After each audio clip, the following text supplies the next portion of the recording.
jemaat Tuhan. Sekali shalom. Iya, selamat Natal untuk kita semua. Selamat Natal ya. Saya sangat berterima kasih buat Pak Gembala di tempat ini, bahkan jemaat yang sudah berikan kesempatan kepada saya untuk membagikan firman Tuhan.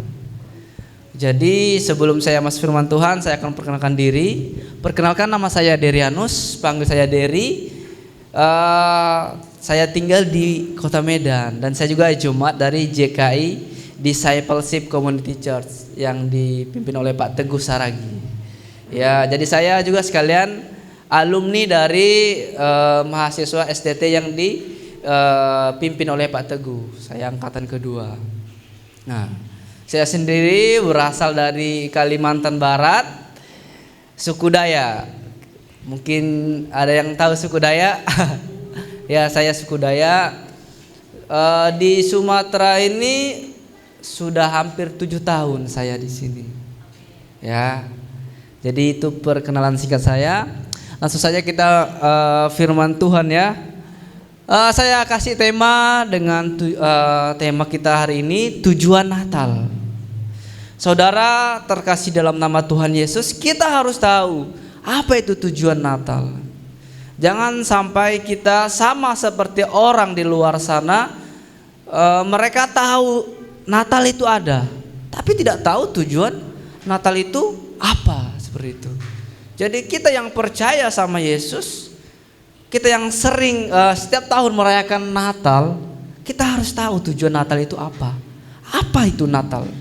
Seperti itu. Nah, banyak orang di luar sana merayakan Natal, saudara. Bahkan kita lihat ya di mal-mal banyak pohon Natal. Di tempat-tempat umum mungkin ada sebagian pohon-pohon Natal. Tapi mungkin mereka tidak mengerti apa tujuan Natal itu. Nah, di sini kita akan belajar tujuan Natal itu ya.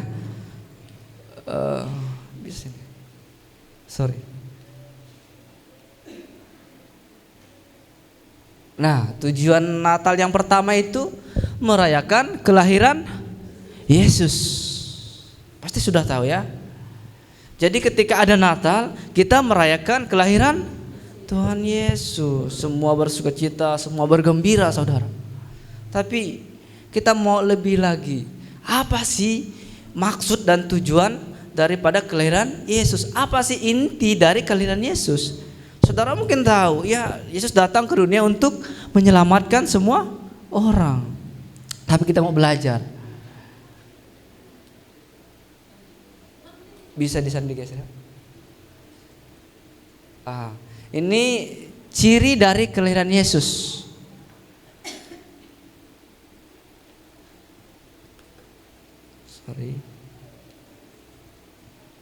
Nah, ciri dari kelahiran Yesus identik dengan memberi. Di Lukas pasal 2 ayat 11, hari ini telah lahir bagimu juru selamat, yaitu Kristus Tuhan di kota Daud. Jadi saudara, ketika kita merayakan hari Natal, hari kelahiran Tuhan Yesus, disitulah juga Bapa memberikan anaknya Yesus, yaitu Yesus Kristus. Jadi Natal itu adalah identik dengan memberi. Ya, Natal identik dengan memberi, saudara. Kita renungkan, selama kita Kristen, kita Natal, mana yang lebih banyak? Kita lebih banyak memberi atau menerima? Khususnya kado Natal ya. Kita harus renungkan itu, saudara. Kita lebih banyak memberi atau menerima? Kalau misalnya saudara banyak menerima, artinya belum sepenuhnya tahu apa itu Natal. Kembali lagi, firman Tuhan mengatakan, ketika kita merayakan Natal, disitulah Bapa memberi anaknya Yesus, yaitu Yesus Kristus. Jadi kita pastikan kita mengerti Natal itu salah satu cirinya adalah memberi, saudara. Kita harus lebih banyak memberi. Bahkan di ayat yang lain juga mengatakan terlebih baik memberi daripada menerima. Nah, ini kan sudah lewat tanggal 25, sudah mau tahun baru. Mana yang lebih banyak kita di hari Natal ini? Lebih banyak memberi kepada orang lain atau lebih banyak menerima? Itu kita jawab dalam diri kita, saudara. Memberi tidak hanya bentuk dalam materi, tidak hanya bentuk dalam barang, tapi memberi hati untuk melayani orang lain. Memberi hati untuk mendoakan orang lain. Itu yang perlu kita renungkan, saudara.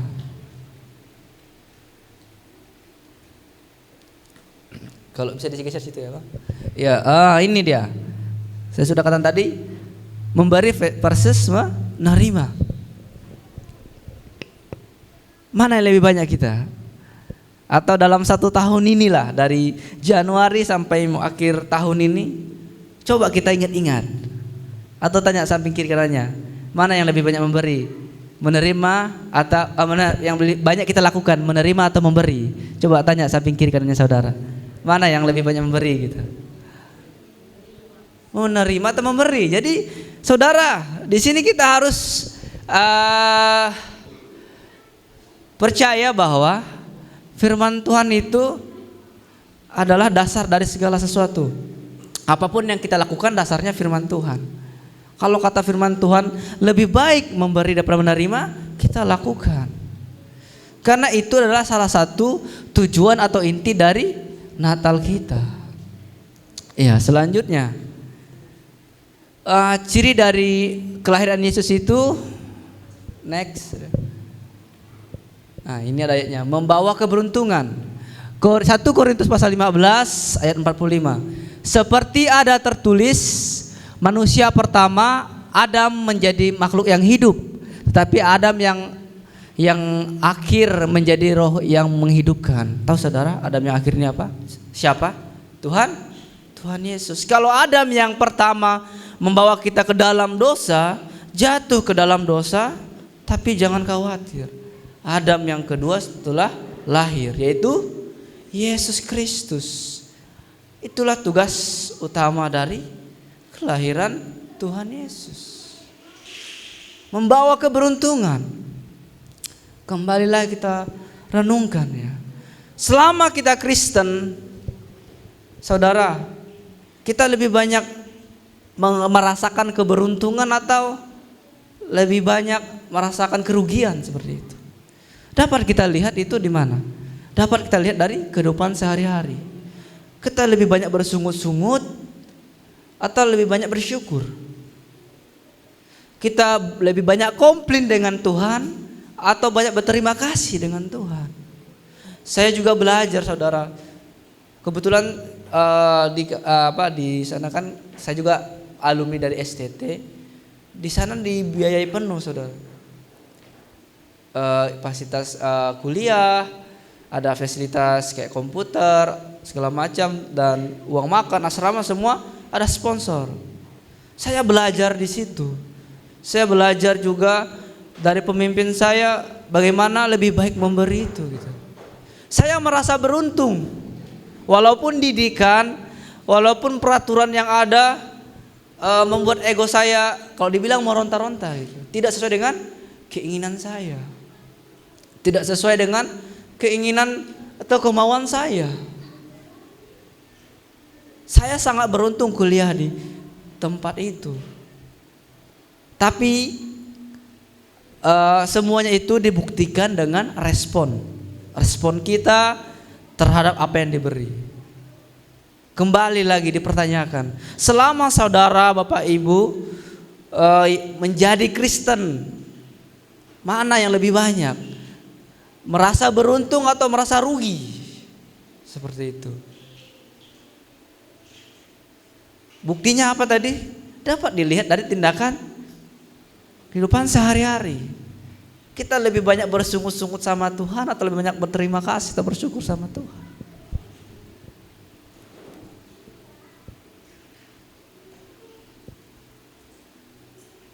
Firman Tuhan juga mengatakan lebih baiknya kita sedikit tahu kebenaran tapi kita lakukan, daripada kita tahu banyak firman Tuhan tapi satu pun tidak dilakukan. Kita tahu yang baik tapi kita tidak lakukan, kita berdosa, kata firman Tuhan. Bukan berarti kita malas baca Alkitab.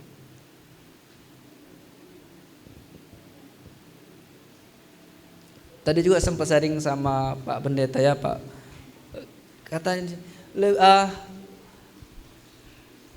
lebih baiknya kita bimbing jemaat untuk mengerti arti kekristenan itu seperti apa.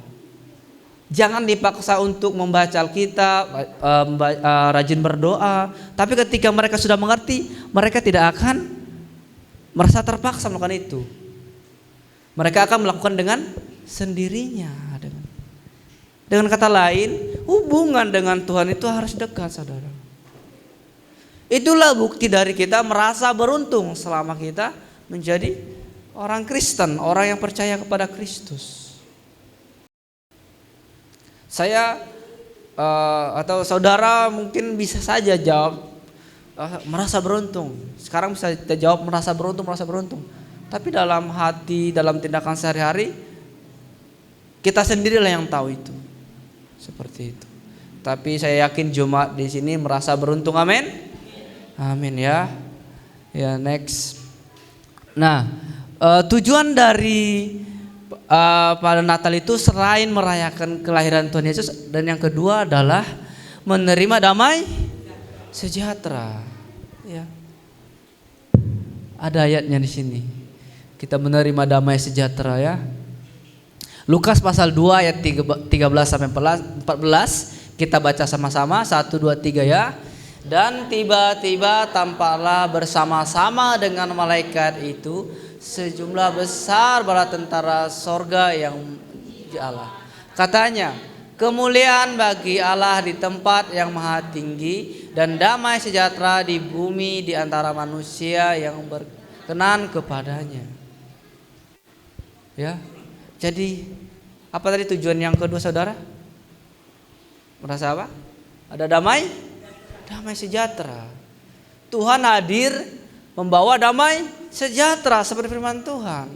Kalau kita tidak merasakan damai sejahtera, berarti ada yang salah dalam diri kita. Kita yang tidak mengerti arti mengikut Yesus atau apa seperti itu. Kalau kita tidak merasa damai sejahtera, kalau kita dalam mengikut Kristus, ada yang salah dalam diri kita yang harus kita koreksi, kita bentuk, saudara. Kembali saya juga belajar di hal ini. Tidak mudah memang. Ketika ditanya merasakan damai sejahtera atau enggak, pada saat itu ada banyak masalah yang dialami. Masalah pribadi, masalah dalam pelayanan atau yang berkeluarga, masalah keluarga seperti itu. Tapi kalau ditanya merasa enggak, karena kita bingung jawabnya. Kalau kita jawab belum lah, enggak lah, artinya apa? Berarti kita tidak percaya kepada Yesus itu. Karena firman Tuhan jelas mengatakan Dia datang membawa damai sejahtera. Jadi itu tujuan Natal yang kedua. Kita harus tahu.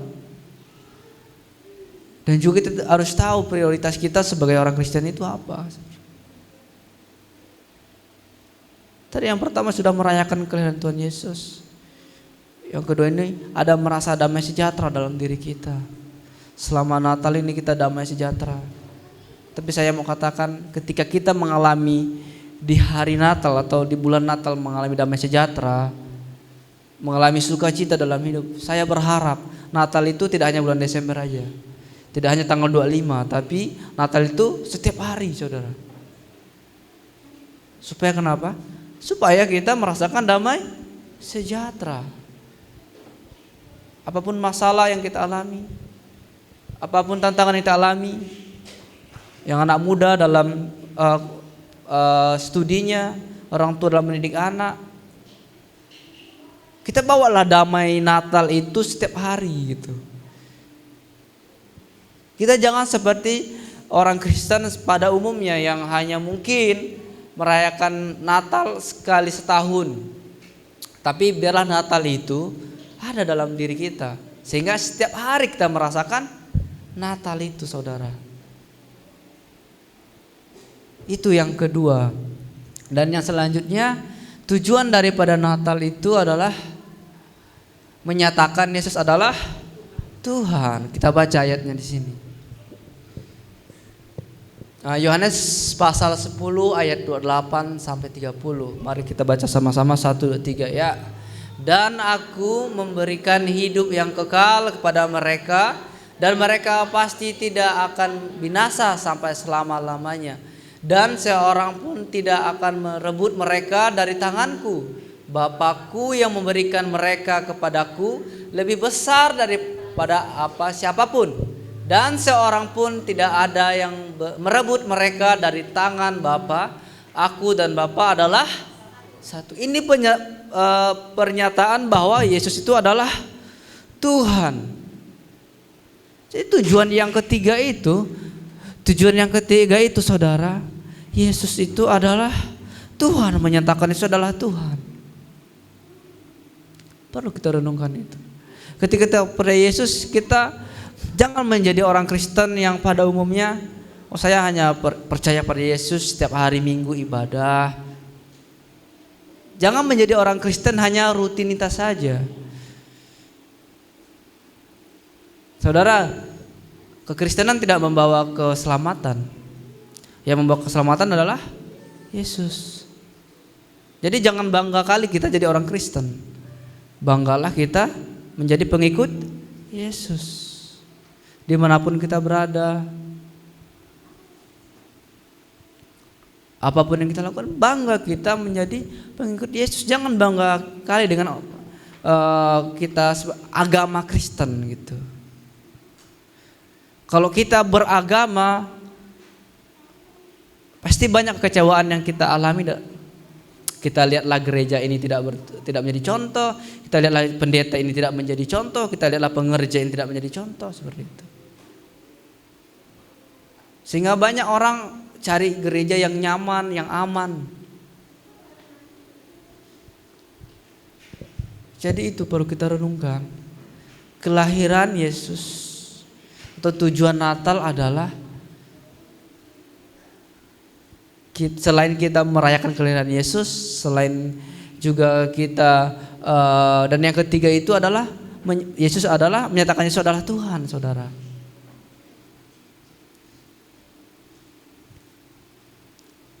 Kita renungkanlah itu. Selama ini kita bangga jadi orang Kristen atau bangga menjadi pengikut Kristus itu. Saya yakin dan percaya kita pasti mengalami pribadi masing-masing dengan Tuhan. Itu yang membuat kita terus percaya kepada Tuhan. Bukan apa kata Pak Pendeta, apa kata Ibu Pendeta, atau apa kata orang lain. Kita bertahan menjadi orang Kristen, kita bertahan menjadi pengikut Yesus. Karena kita mengalami Tuhan itu dalam kehidupan sehari-hari. Kita alamilah Tuhan, baik dalam doa pribadi kita, baik dalam waktu kita ibadah bersama di tempat ini, alami Tuhan. Jangan sampai kita pergi dari gereja, pulang dari gereja sama gitu. Tidak ada yang didapatkan, saudara. Kita harus mengalami perbedaan. Karena kenapa? Karena selain itu juga Kristenan itu adalah perubahan. Kita harus mengalami perubahan dalam hidup kita. Kalau kita percaya kepada Yesus tidak ada perubahan, artinya ada yang salah dalam diri kita, saudara. Mungkin dalam berkeluarga ya, lebih lagi menyayangi anak istri, anak-anak lebih taat lagi kepada orang tua. Jadi itu ada 3 poin penting tadi, tujuan daripada Natal. Yang pertama itu merayakan kelahiran Yesus, yang kedua menerima damai sejahtera, yang ketiga Yesus adalah Tuhan. Itu menjadi refleksi dalam diri kita, menjadi renungan dalam diri kita. Kita harus pertanyakan dalam diri kita, yang paling penting tadi ya, kita jangan bangga menjadi orang Kristen, kita harus bangga menjadi pengikut Yesus. Karena banyak di luar sana bangga dengan Kristen gitu. Ingat di surga itu tidak membawa agama gitu. Di surga itu kita membawa bahwa kita percaya kepada Yesus. Itu yang menjadi jaminan kepada kita, saudara. Mungkin Bapak Ibu Saudara banyak pengalaman karena lebih tua dari saya, lebih banyak pengalaman. Tapi inilah firman Tuhan. Inilah firman Tuhan yang saya bagikan. Kita taatilah, jangan apa kata saya tapi apa kata firman Tuhan ini. Saya yakin dan percaya Bapak Ibu Saudara tempat ini semakin bertumbuh dalam Tuhan. Ketika dalam pertumbuhan banyak juga jiwa yang dimenangkan, banyak juga jiwa yang diberkati di tempat ini, sehingga menjadi garam dan terang ada di jemaat ini, ada di gereja ini. Amin ya. Firman Tuhan tidak saya perpanjang lebar, kita bersatu dalam doa.